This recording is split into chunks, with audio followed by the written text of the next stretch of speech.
Hello lovely people, and welcome back to another episode of my series Chakras to the Stars.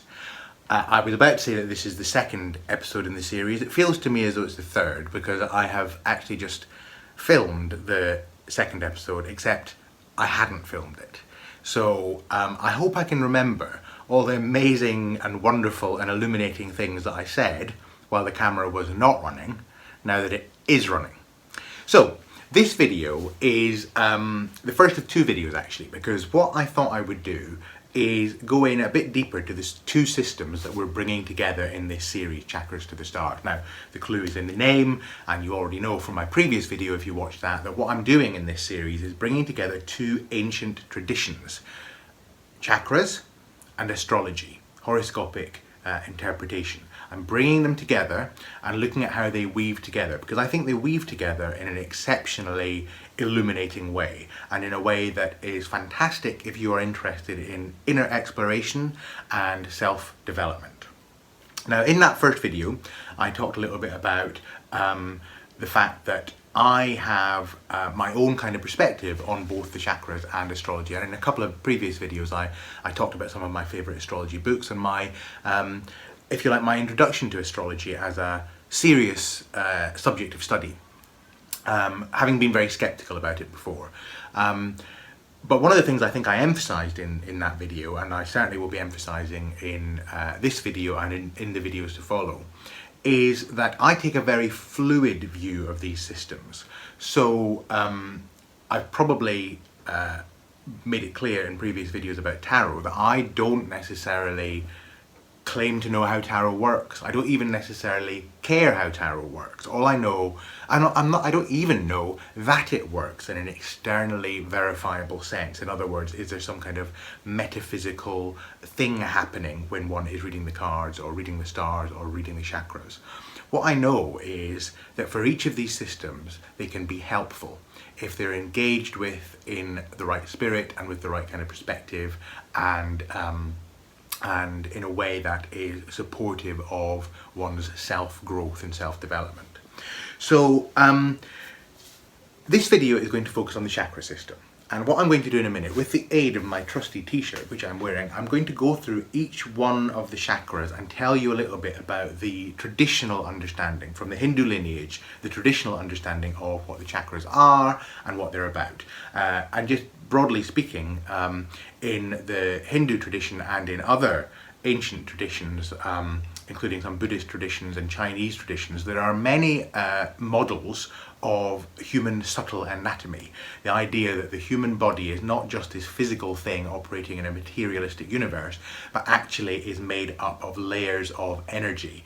And in the Hindu tradition, through the chakra system, we see how that energy manifests itself in the human body, how it comes from the unmanifest, from the divine if you like, and moves through into the human body through these vortices of light and energy. Chakra is a Sanskrit word which means wheel or cycle, and some people who are chakra practitioners and sensitives claim that they can see the chakras in the human body, in the auric field, that they can see them spinning and that they are vortices of light.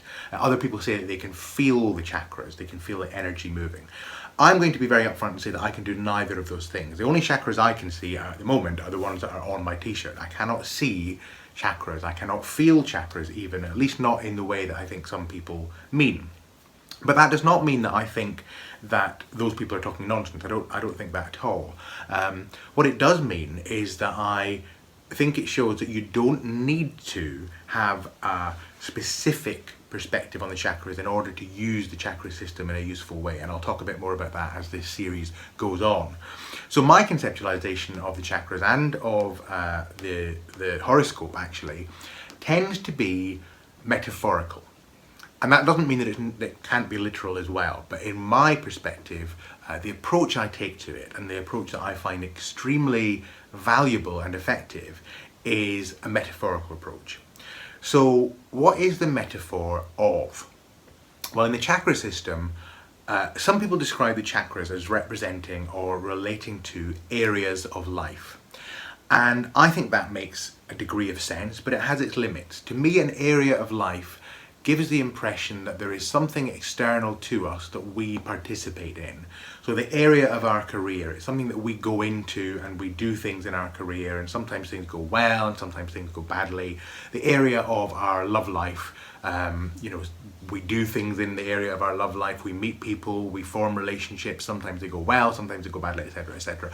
But the impression that we give when we talk in that kind of language is that we are separate from all that somehow, that we are an entity that goes into these different arenas or different areas of life and has various different experiences. And those different areas of life can be represented by the 7 chakras in the main tradition that we'll be talking about, or they can be represented in the houses of the horoscope, which are coloured by the signs that happen to be on the cusp of the houses in individual horoscope charts, etc.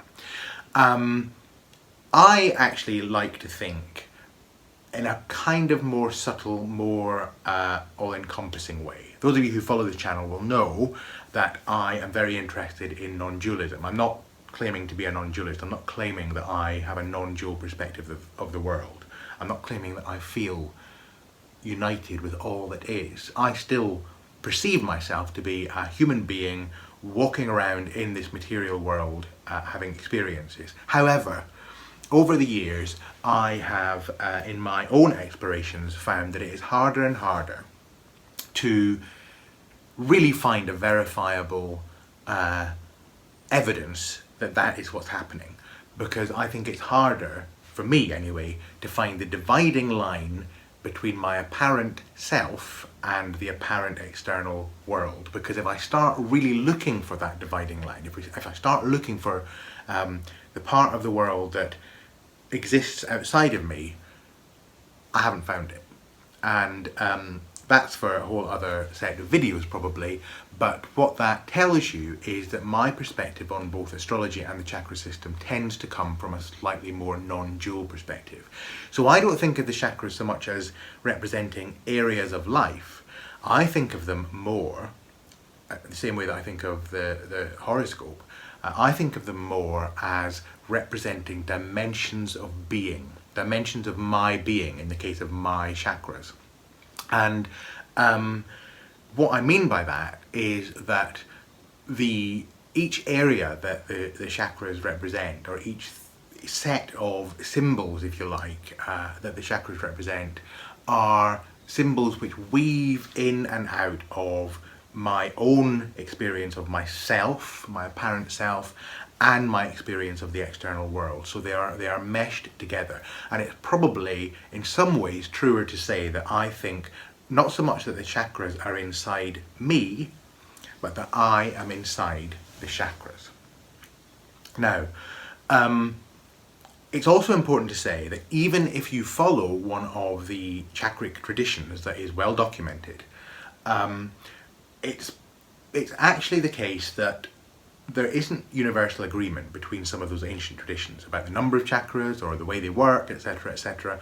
And some aspects of chakric philosophy that have become quite common in spiritual circles today, things like the fact that the chakras each have a different colour, or that they represent a different note on the scale, or that they externalise as a particular glandular system in the body. Those are all quite recent additions to chakric theory.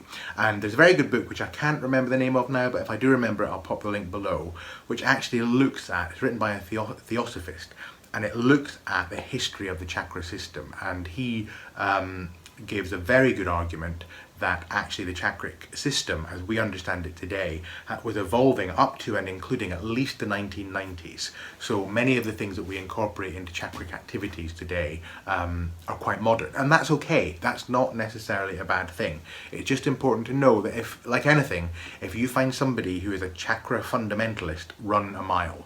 Because it's very difficult, I think, to be justifiably fundamentalist about a system that is evolving and is maturing and has a number of different perspectives being brought to bear on it.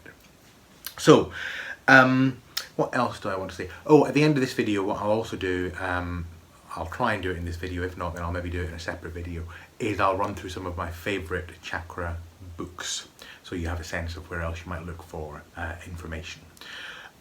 Oh yes, the other thing I was going to say was because I conceive of the chakras as dimensions of being, I have a very particular view about how one can work with them. And obviously there are lots and lots of techniques out there in terms of chakric philosophy. Some of them are very, very effective techniques.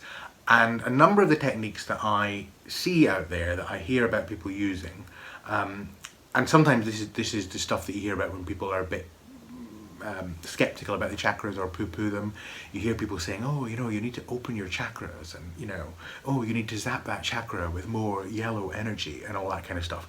And all of that can be a bit kind of laughable. But I think what that does is it disguises a couple of things. One, it disguises that actually there's more to some of the subtle energy and anatomy working than one might think. And two, that most sensible people, I think, who work with chakras wouldn't suggest that you sit at home and just imagine that your root chakra is a beautiful red tomato and it's getting bigger and brighter and more red and is glowing and all that, and you do nothing about the issues that that chakra relates to, because obviously each chakra has a number of correspondences that relate to issues in your own life. So the root chakra, taking it as an example, issues of security, issues of stability, issues of structure.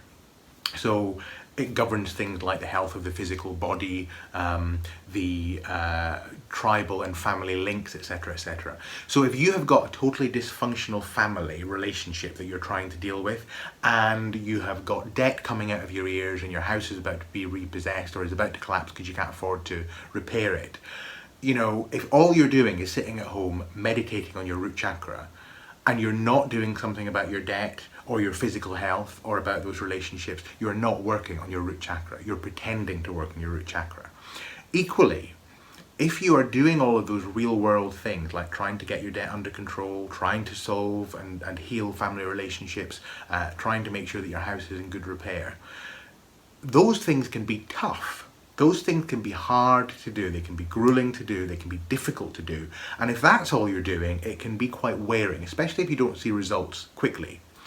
So that, I think, is where some of the more, if you like, subtle, metaphorical chakric work can come in. If you're doing practical things to deal with your issues of security, and you're doing metaphorical, meditative things, which give you as a whole being the sense that you are building up the energy in your root chakra, that can be extremely powerful. So I advocate both. In each of these dimensions of being that I'm going to describe, I recommend that you don't just spend time doing what you might call traditional chakra work. I recommend that you combine that with practical, hands-on, common sense, sensible approaches to those dimensions of your being and work on them from a number of different levels. That's what's going to give you the best possible results.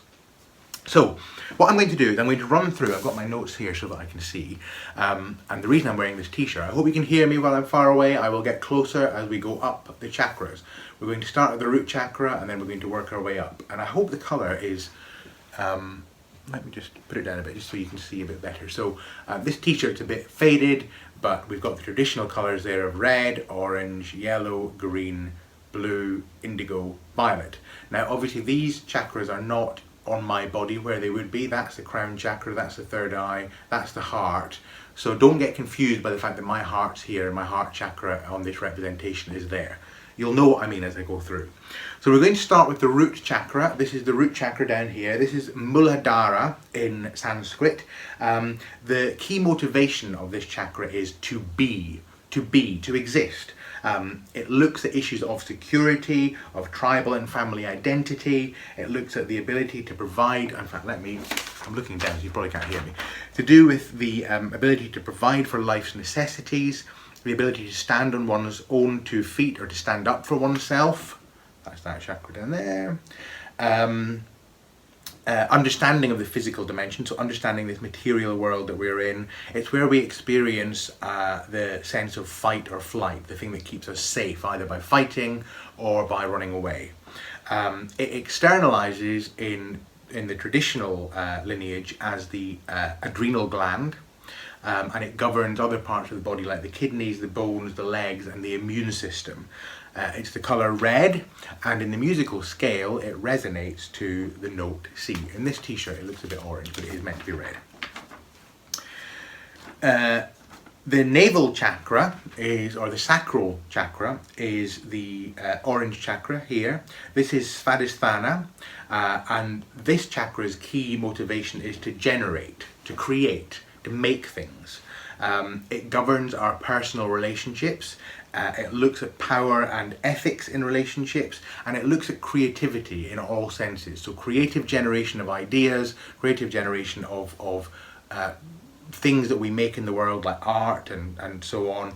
And of course it deals with procreation, sexual creation and sexual relationships. It governs the sexual organs, and it externalizes as the ovaries in the female and the testes in the male. It governs the lower spine, the large intestine, and fluid balance in the body. It's orange, and it resonates to the note D. I'm not going to sing these notes for you, by the way. I can get a bit closer now. That is Manipura, the solar plexus chakra, and the key motivation of this chakra is to act. This is the chakra that looks at issues of personal power, self-esteem, self-confidence, self-respect, self-expression. It's a very self-centered chakra, if you like, not in the negative sense. By the way, all of these qualities that I'm going through, as well as their positive expression, they can have a negative expression. So they can have for every quality that I'm listing here, it can be absent in your chakric area, if you like. So that might be why it needs work. Also, it can have different polarities of expression, and we'll get into that a bit more when we do the combination of the chakras and astrology.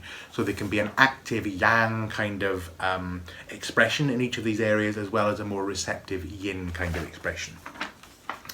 So where were we? Yeah, so personal power, self-confidence, esteem, self-respect, self-expression, drive and motivation. This is where you get your motivation to make something of yourself. So you exist, you know that you've got the power to create and can make things come out of you, if you like, and this is your drive to actually see them out there in the world. It can be the clearinghouse for emotional sensitivities. Some people would say that this is the problem chakra in our world because we live in a culture generally where people are not necessarily encouraged to express themselves fully, and so we can feel quite restricted in this chakra. It externalizes as the pancreas. It governs the abdomen, the stomach, the upper intestine, the liver, and the middle spine. It's represented by the color yellow, and it resonates to the note E. Okay, now we get to the heart chakra, and this is sometimes called the bridge chakra because it's right in the middle of these 7 chakras. So the lower chakras that deal with personal power, personal identity, if you like, and then the upper chakras, which are much more about spiritual matters and connection with the whole. Here's the bridge chakra. The bridge is love, and love and commitment is what this chakra is about and represents. It's about trust. It's about the beginning of the transition to selflessness, when we start seeing that the apparent other is deserving of love. It's the beginning also of soulfulness, so moving into a place that is a bit more spiritual. It relates to the thymus gland, and it governs the heart and the circulation, the lungs, the ribs and the breasts. It is green, the colour of verdancy and life and growth and nature, and it resonates to the note F. Okay, so now we've made the jump over the bridge and we're coming up to the upper chakras, and this is the throat chakra. This is Visuddha in Sanskrit, the throat chakra. Its key motivation is to express or to communicate. It governs expression, communication and judgment, so making decisions about what it is that we communicate, what it is that we express. It connects feeling and thinking because it sits between the thinking chakra of the third eye and the feeling chakra of the heart. And it relates to issues of speaking one's truth, following one's dream, expressing one's will in the world. So we develop our will here in the solar plexus chakra, and we express it in the world once we've taken into account other people and how that might affect them. And it also relates to our capacity to choose, the throat chakra does. It externalizes as the thyroid gland. It governs, of course, the throat, the vocal cords, the neck, the mouth, including the teeth and the gums, and the trachea and the esophagus. All the apparatus that we need in order to be able to form words and communicate. It is the color blue, and it resonates to the note G. Then we come to the third eye chakra. Here on my t-shirt, the third eye chakra. This is Ajna chakra, and this relates to the ability to perceive. That's the key motivation, and so it relates to ego consciousness, but ego consciousness aware that it is part of a bigger whole. So it's self-consciousness as part of a bigger whole. Awareness of the spiritual nature of human beings, the intellect, open-mindedness, learning, emotional intelligence. And interestingly, this chakra actually has two polarities. Now, it's Ajna chakra, which is the, if you like, the masculine polarity, which relates to extroverted awareness. So this kind of feeling of understanding that we are in the world and part of the world, and at a spiritual level we have our own spiritual nature and we are able to relate to the wider whole.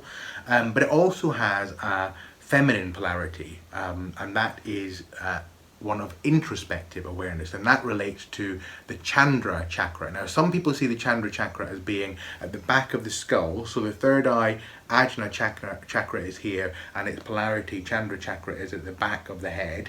Others see it down further below on one of the sides, I can't remember which. It doesn't really matter for the purposes of this model, it's just worth knowing that at this level you've got this polarity.